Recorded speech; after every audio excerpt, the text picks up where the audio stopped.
In this podcast episode, Dr. Andrew Huberman interviews Dr. Marc Brackett, a professor of psychology at Yale University and director of the Yale Center for Emotional Intelligence, about practical, science-based approaches to understanding, expressing, and regulating emotions.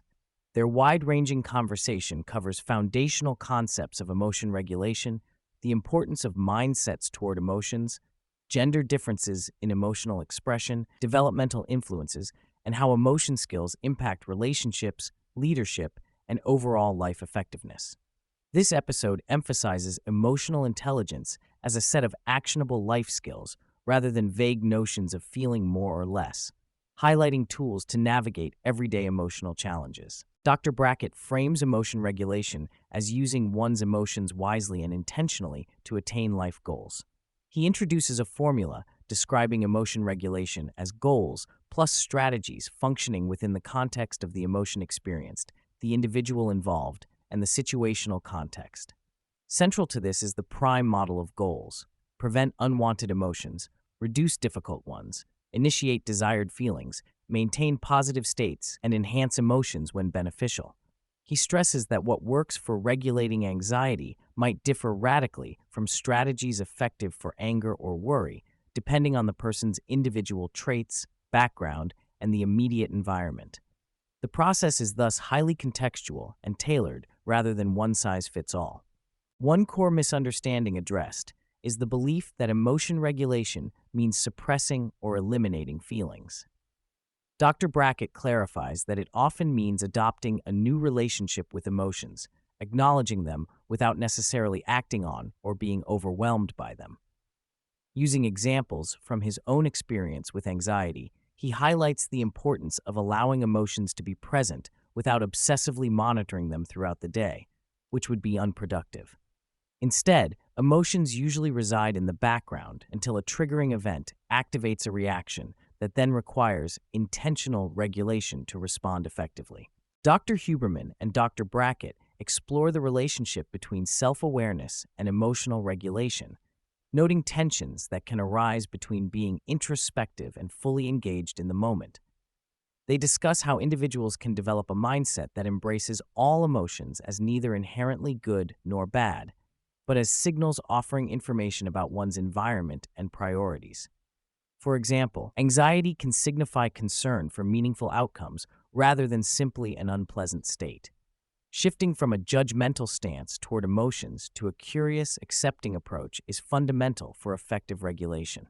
Importantly, knowing how capable one feels in managing emotions is itself a crucial mindset influencing regulation success. The conversation delves into formative influences on how emotions are experienced and expressed, particularly focusing on family and cultural backgrounds.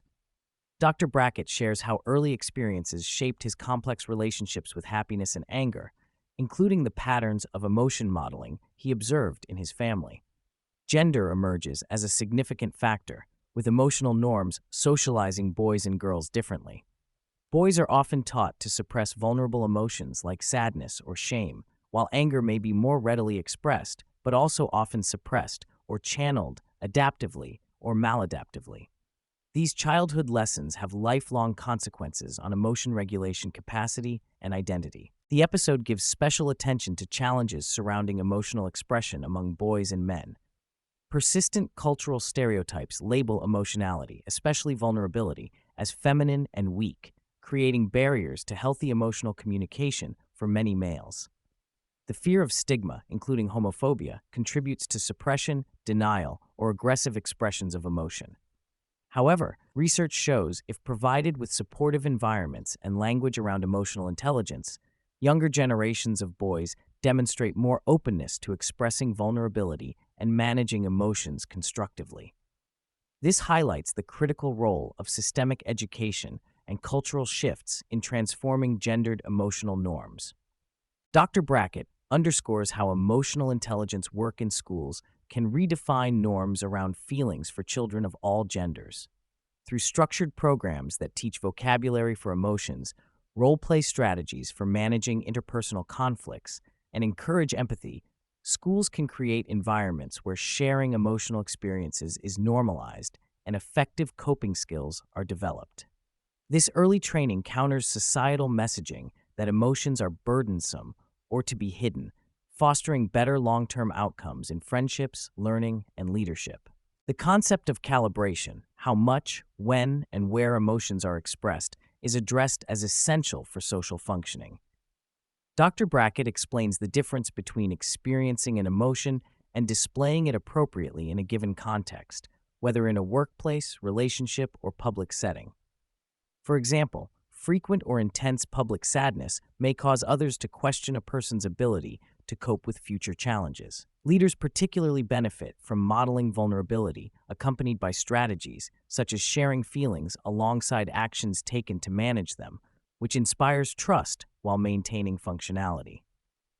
Understanding and respecting these social boundaries is part of emotional intelligence. A recurring theme is the value of developing nuanced emotional vocabularies to break down broad, vague descriptors like "I'm stressed" or "I'm anxious."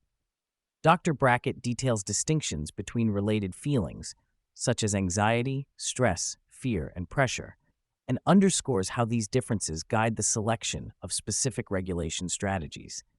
He also advocates for individuals to identify their personal interpretations of emotions shaped by upbringing and experience, which affect reactions. Improving emotional literacy enhances communication clarity, self-awareness, and the precision of regulation techniques. Dr. Brackett reveals how adopting an emotional identity shapes behavior, much like identifying as a fit, healthy person influences physical routines. He shares his own experience integrating fitness into his identity, which transformed exercise from a chore to an automatic commitment. Similarly, cultivating an identity as a regulated, emotionally intelligent person supports consistent practice of mental skills, building resilience and adaptive habits. This identity formation is a gradual process, requiring patience, experimentation, and reflection, but ultimately results in emotional regulation becoming a natural, sustained part of life. One practical tool discussed is the meta moment, a deliberate pause between stimulus and reaction where one becomes aware of an emotional trigger, breathes, reflects on desired behavior, and chooses a response aligned with one's best self in the given role, e.g., parent, leader. This practice moves individuals from automatic, habitual reactions to mindful, value-driven choices. It has been effectively taught in schools and clinical settings, fostering ownership and proactive emotional management. The meta moment exemplifies turning abstract concepts of emotional intelligence into tangible behaviors that can be cultivated and generalized. Dr. Brackett highlights the interplay between vulnerability and effective leadership, emphasizing that authentic sharing of emotions, when paired with concrete regulation strategies, models honesty and resilience for teams. During crises, such as the COVID-19 pandemic, leaders who acknowledged difficulties while communicating their coping approaches enhanced morale and trust. Vulnerability, divorced from responsibility or strategy, can be draining, but when balanced, it creates powerful relational connections and sustains organizational culture under stress. The conversation acknowledges ongoing transformations in how emotions are approached across generations and cultures.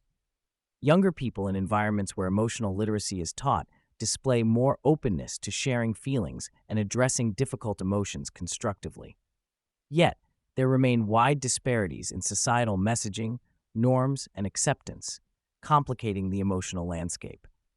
Additionally, the role of technology and artificial intelligence is scrutinized, cautioning that reliance on digital companions for emotional support may deepen disconnection rather than fulfill needs for genuine human intimacy.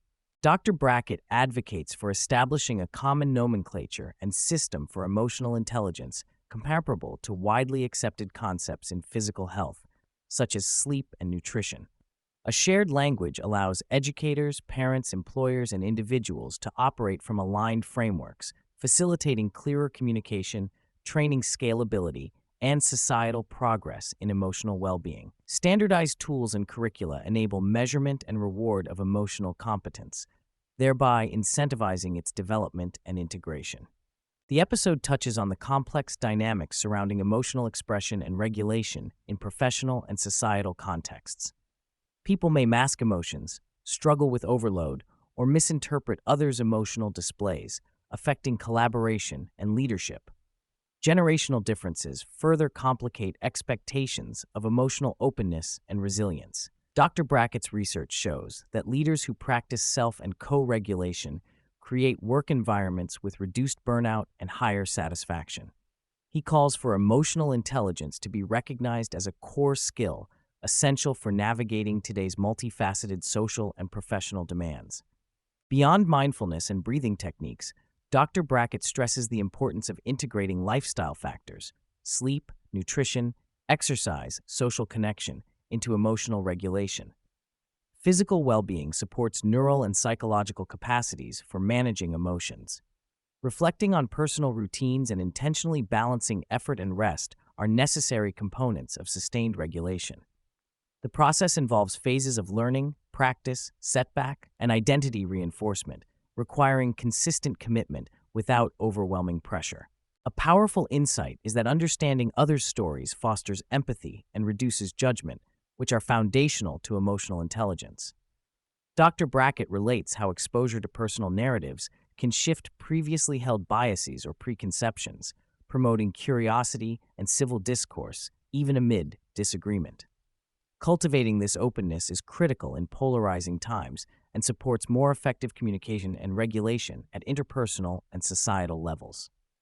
The interview concludes by recognizing emotional intelligence as a measurable, teachable construct involving perception, understanding, expression, and regulation of emotions to enhance relationships and life outcomes.